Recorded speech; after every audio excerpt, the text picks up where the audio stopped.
सहकार भारती के तत्वाधान में आयोजित सम्मेलन में सहकारिता को जन जन तक पहुंचाकर लोगों को स्वावलंबी बनाने पर जोर दिया गया। कार्यक्रम की अध्यक्षता पैक्स प्रमुख हनुमान गोधारा ने की, जबकि मंच संचालन प्रदेश सह मीडिया प्रभारी प्रवीण गोलागढ़ ने किया।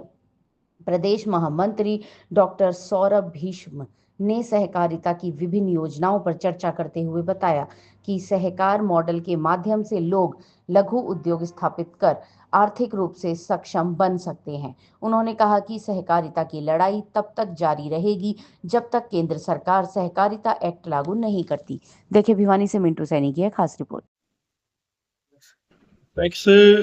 ये जो घाटे के वैसे तो अलग अलग काफी कारण है। ये जो सबसे बड़ा जो कारण घाटे का है कि पैक्सों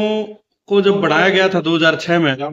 तो उस समय सरकार ने योजना बनाई थी कि भी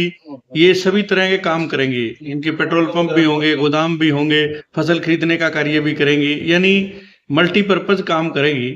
लेकिन वो केवल कागजों तक बात थी और उसको तरीके से जैसे अमली जामा पहनाना था वो नहीं पहनाया गया। और 2006 के बाद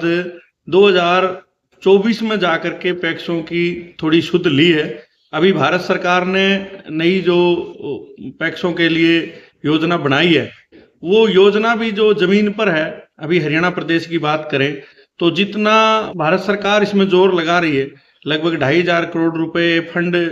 की व्यवस्था करके इसका कंप्यूटराइजेशन किया जा रहा है, तो उस दिशा में तो काम कुछ आगे बढ़ा है। लेकिन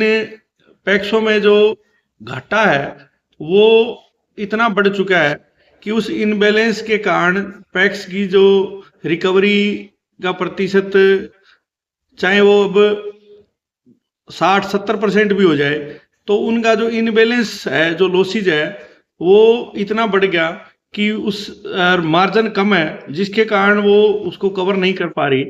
तो हमारा अब सरकार सहकारिता सप्ताह के दौरान मतलब सहकारी संस्थाओं के विकास के लिए चिंतन कर रही है, मनन कर रही है। हरियाणा सरकार ने भी अभी केंद्र की तर्ज पर सहकार नीति बनाने की योजना कर रही है। तो हम सरकार को ये ध्यान दिलाना चाहते हैं कि सबसे पहले तो पैक्स और केंद्रीय सहकारी बैंक और किसानों के बीच में जो ऋण का संतुलन है, वो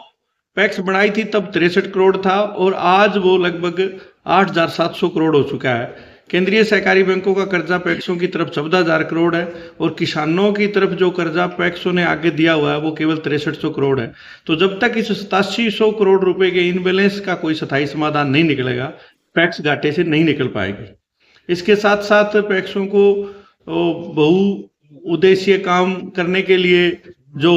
केंद्र सरकार ने कि भी पेट्रोल पंप, गैस एजेंसियां, तो उसमें भी जब तक इस जो ऋण वाला जो मेजर काम है, इनबैलेंस वाला, उसका समाधान नहीं होगा, तब तक उनको रीफाइनेंस करने के लिए भी कोई भी इंस्टीट्यूट तैयार नहीं है, जिसके कारण वो जो नई योजनाएं भी जो सरकार पैक्सों के माध्यम से चलाना चाहती है, वो योजना जो है वो सिरे नहीं चढ़ पा रही। सरकार से ये है कि सरकार के सामने हमने सहकार भारती के माध्यम से 2 बैठकें सरकार के साथ हुई है, तो पैक्स प्रकोष्ठ के नाते मेरे पास ये जिम्मेवारी थी। तो हमने सरकार को पूरी रिपोर्ट, मतलब हमने अपनी तरफ से घाटे के कारण और उसका निवारण कैसे होगा, ये सारे तथ्य सरकार के सामने रखे हैं। तो पहले तो हम यही चाहते हैं कि जो इनबैलेंस है इसका कोई स्थायी समाधान निकाले, क्योंकि ये लोन में जो अंतर है, जब तक इसका समाधान नहीं होगा तब तक ये बाकी जो योजनाएं हैं वो केवल कागजों तक ही रहेगी, वो जमीन पर नहीं आ सकती। प्रोग्राम के बारे में भी देखिए, सहकार भारती का जो विषय है, जो अपने कार्य क्षेत्र को लेकर रहता है, वो इस प्रकार का है कि किस प्रकार से सहकारिता क्षेत्र के अंदर नए जो हम आयाम स्थापित कर सकते हैं, नई सहकारी समितियों को बना के किस प्रकार से उनके अंदर शुचिता के साथ काम करके समाज के प्रत्येक अंतिम व्यक्ति को आर्थिक लाभ पहुंचा सकते हैं। और जो पुरानी हमारी संस्थाएं चल रही हैं उनके अंदर किसी प्रकार की कोई विसंगति है तो उसकी दूरी किस प्रकार से की जा सकती है, उसका सहयोग किस प्रकार से किया जा सकता है कि वो भी अपने आपको सफलता की ओर लेके जाए और वो आर्थिक लाभ का विचार जो संकल्प सहकारिता का है कि समाज के अंतिम व्यक्ति तक वो लाभ जाए, उसकी पूर्ति किस प्रकार से हो, इस पे हम कार्य करते हैं। का हमारा जो कार्यक्रम था वो भिवानी जिला की कार्यकारिणी का विस्तार को था कि भाई नए नए लोग जो हमारे हैं उनको अलग अलग जिम्मेवारियां दी गई, ताकि इस कार्य क्षेत्र के अंदर वो अन्य लोगों को जोड़े और इस विचार की पूर्ति करें कि हम सहकारिता क्षेत्र को क्या लाभ अपनी ओर से दे सकते हैं, समाज को क्या लाभ अपनी ओर से दे सकते हैं। जैसे सहकारिता सप्ताह